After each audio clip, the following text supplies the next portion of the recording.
Friends, आज 1 अप्रैल है और आज से बैंकिंग और इनकम टैक्स रिटर्न से संबंधित बहुत सारे नियमों में बदलाव होने जा रहा है, जिनकी पूरी जानकारी आपके पास होनी बहुत ज़रूरी है, वरना आपको बहुत ज़्यादा लॉस हो सकता है। तो वो कौन से बदलाव है जो इन डिपार्टमेंट में हुए हैं, जिनको एक एक करके हम डिस्कस करेंगे। साथ में सरकार की तरफ से एक बड़ी गलती कर दी गई थी कल, जिसको फिर से सुधार दिया गया है। तो वो कौन सी गलती है और उसकी वजह से क्या नुकसान हो सकता था आम इंसान को, जानेंगे इस वीडियो के माध्यम से। तो फ्रेंड, पूरा वीडियो देखें, स्किप न करें।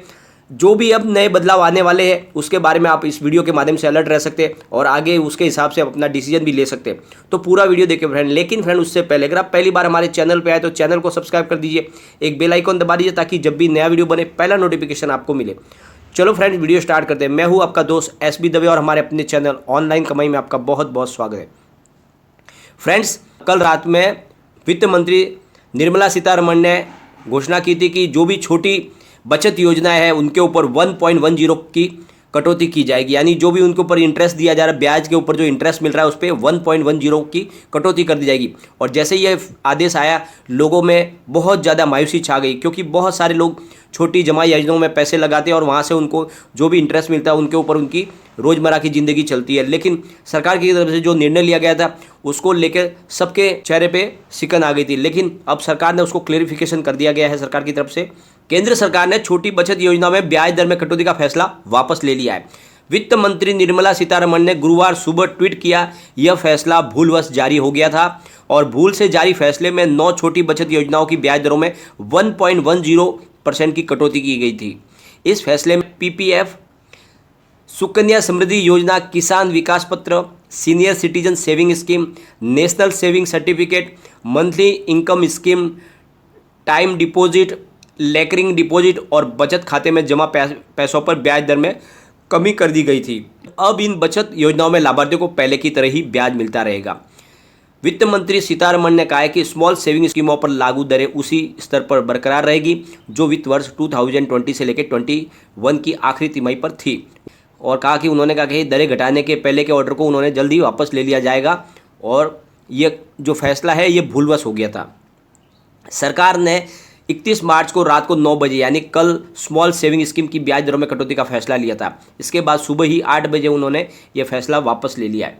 सरकार ने पिछले साल 1 अप्रैल 2020 को ही छोटी बचत योजनाओं पर मिलने वाले ब्याज में कटौती की थी। तब इनकी ब्याज दरों में 1.40% की कटौती की गई थी। इसके बाद 31 मार्च 2021 को कटौती का फैसला लिया गया था, बराबर 1 साल के बाद, जिसे आज वापस ले लिया गया। यानी इस साल कटौती नहीं की जाएगी, जो ब्याज मिल रहा है वो जारी रहेगा। तो एक बड़ा फैसला किया गया जिससे आम इंसानों को काफ़ी राहत मिली, क्योंकि लोगों को डर पैदा हो गया था कि इस बार उन्हें और पैसे अगर कट जाएंगे तो उनकी सेविंग के ऊपर उनको कुछ नहीं मिलेगा। यानी ऑलरेडी फ्रेंड्स काफ़ी कम इंटरेस्ट मिल रहा है FD के, छोटी FDO के ऊपर, तो और उस वहाँ से अगर और कटौती कर दी जाएगी तो फिर नहीं के बराबर मिलेगा। आज 1 अप्रैल से बहुत सारे नियम चेंज होने वाले जो आपकी ज़िंदगी से डायरेक्ट जुड़े हुए हैं, और इसलिए उनको हम एक एक करके डिस्कस करेंगे। और 1 अप्रैल से नया फाइनेंशियल ईयर शुरू हो रहा है। एक नए साल के शुरू होने के साथ ही इनकम टैक्स और बैंकिंग से जुड़े कई नियम बदल जाएंगे और इसका सीधा असर आप पर भी पड़ेगा। हम आपको ऐसे ही 11 बदलावों के बारे में एक एक करके बताते हैं। बजट 2021 से लेकर 22 में एम्प्लॉय प्रोविडेंट फंड यानी EPF से मिलने वाले ब्याज पर टैक्स की घोषणा की गई थी। अब एक वित्त वर्ष में 2.5 लाख करोड़ तक EPF में निवेश ही टैक्स फ्री होगा और उसके ऊपर जो बढ़ेगा उस पर टैक्स लगेगा। उससे ज़्यादा निवेश करने पर एडिशनल अमाउंट पर ब्याज से होने वाली कमाई पर टैक्स लगेगा। मतलब अगर आपने 3 लाख रुपए सालाना जमा किया है तो 50,000 रुपये के ऊपर ब्याज से जो कमाई होगी उस पर आपको टैक्स स्लैब की दर से टैक्स लगेगा। और सेकेंड जो नियम चेंज हुआ है वो है 1 अप्रैल 2021 से 75 ईयर से ऊपर के जो भी नागरिक है उनको अब ITR फाइल करने की जरूरत नहीं है। यह छूट उन सीनियर सिटीजन को दी गई है जो पेंशन या फिर फिक्स डिपॉजिट पर मिलने वाले ब्याज पर आश्रित है। और तीसरा जो नियम बदली हो गया है फ्रेंड वो है, अगर आपका account India post payment bank यानी IPPB में है तो आपको 1 अप्रैल 2021 से पैसे जमा करने या निकालने के अलावा आधार आधारित पेमेंट सिस्टम यानी AEPS पर भी चार्ज देना होगा। यह चार्ज फ्री ट्रांजैक्शन लिमिट के खत्म होने के बाद लिया जाएगा, यानी अगर आपके ट्रांजैक्शन की फ्री लिमिट खत्म हो गई तब आपको चार्ज देना होगा। और जो 4th नियम चेंज हो गया वो है, कर्मचारियों की सहूलियत के लिए इनकम टैक्स रिटर्न फाइल करने की प्रक्रिया को आसान बनाने के लिए इंडिविजुअल टैक्स पेयर को अब 1 अप्रैल 2021 से प्री फिल्ड ITR फॉर्म उपलब्ध कराया जाएगा। इससे ITR भरना और आसान हो जाएगा, यानी आपके लिए बहुत ज़्यादा आसान कर दिया गया है अब ITR फॉर्म को। सरकार ने, और जो पांचवा नियम चेंज हुआ है वो है सरकार ने income tax return ITR file नहीं करने वालों के लिए नियम अब सख्त कर दिए। इसके तहत अब आईटीआर फाइल नहीं करने पर 1 अप्रैल 2021 से दोगुना टीडीएस देना होगा। नए नियमों के मुताबिक जिन लोगों ने आईटीआर फाइल नहीं किया उन पर tax collection at source TCS भी ज़्यादा लगेगा। नए नियमों के अनुसार 1 जुलाई 2021 से पिनल टीडीएस और टीसीएल दरें 10-20% हो जाएगी। जो आमतौर पर 5 से 10 थी, अब वो 10 से 20% हो जाएगी। अगले महीने से पैसेंजर कारों में सेफ्टी मानकों में बदलाव हो रहे हैं। अब ड्राइवर के साथ बगल वाली सीट में बैठने वाले के लिए भी एयर बैग लगाना अनिवार्य किया गया है। और 7 जो नियम अब चेंज हो चुका है वो है 1 अप्रैल से, यानी 45 साल के ऊपर वालों को भी अब कोरोना वैक्सीन लगने शुरू हो जाएंगे। आज से 45 ईयर्स के ऊपर जिसकी एज है वो भी अपना रजिस्ट्रेशन करा के कोरोना वैक्सीन लगवा सकते हैं। और आगे जो 8 नियम है फ्रेंड, वो है पंजाब नेशनल बैंक ने कहा है कि ओरिएंटल बैंक ऑफ कॉमर्स और यूनाइटेड बैंक ऑफ इंडिया की पुरानी चेकबुक सिर्फ 31 मार्च तक ही काम करेंगे। इसके बाद आपको बैंक से नया कोड और चेकबुक लेना होगा। 1 अप्रैल 2020 से सरकार ने Punjab national bank, oriental bank of commerce and United bank of India का मर्जर कर दिया गया था।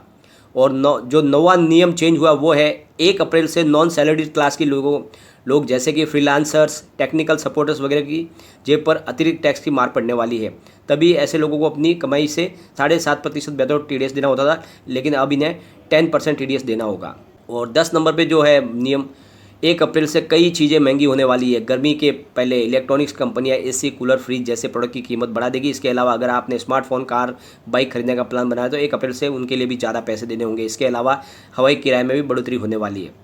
और 11 जो नियम चेंज हुआ वो है अगर आपने अपना मोबाइल या बिजली का बिल पेमेंट डेबिट कार्ड से या क्रेडिट कार्ड से लिंक कर रखा है तो उसमें एक्स्ट्रा ऑथेंटिकेशन नहीं हुआ है तो 1 अप्रैल से आपका ऑटो डेबिट पेमेंट पूरा नहीं होगा और आपके पेमेंट पर असर पड़ेगा। रिजर्व बैंक की गाइडलाइन के मुताबिक bank, card service provider, online vendor को एडिशनल फैक्टर ऑथेंटिफिकेशन के नियम लागू करने हैं।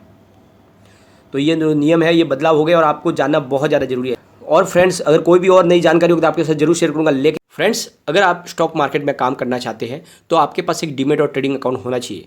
अगर अभी तक आपने डीमेट और ट्रेडिंग अकाउंट नहीं खुलवाया तो मैंने डिस्क्रिप्शन में लिंक दी है बहुत सारे अच्छे ब्रोकर की, आप वहां पर जाके सिलेक्ट करके कारोबार शुरू कर सकते हैं। मोतीलाल ओसवाल बहुत ही पुराने और माने हुए रेपुटेड ब्रोकरेज फर्म है, वहां पर आप अपना अकाउंट खोल सकते हैं। साथ में एंजल ब्रोकिंग ऐप जो बहुत ही पुराने हैं और हिंदुस्तान के माने हुए ब्रोकर है और उनकी तरफ से बहुत ही शानदार सर्विस प्रोवाइड की जा रही है। आपको असिस्टेंट भी प्रोवाइड किए जाते हैं जो आपको हर तरह से गाइड करते हैं। और साथ में नए ज़माने के अप स्टॉक है जो बहुत ही शानदार सर्विस प्रोवाइड कर रहे हैं। उनके चार्जेस थे लेकिन अभी फ़िलहाल उन्होंने चार्जेस सब खत्म कर दिए, फ्री ऑफ कॉस्ट में आपको अकाउंट खोल के दे रहे। तो आप वहाँ पर जाके अपना अकाउंट खोल के उनकी सर्विस का मजा ले सकते हैं। साथ में एलिस ब्लू की तरफ से भी बहुत सारे ऑफर दिए जा रहे हैं। एडलवाइज ने भी बहुत सारी अच्छी स्कीम निकाले हुए, तो आप अपने हिसाब से अच्छा एक ब्रोकर चुन के कारोबार शुरू कर सकते हैं। लेकिन कोई भी निर्णय लेने से पहले अपने फाइनेंशियल एडवाइजर से एक बार एडवाइस ले ले या अपना खुद का रिसर्च करें, क्योंकि मैंने वीडियो आपके एजुकेशनल पर्पज के लिए ही बनाया। वीडियो पसंद आए तो लाइक शेयर जरूर कीजिए और चैनल को सब्सक्राइब कर दीजिए। Thank you friend.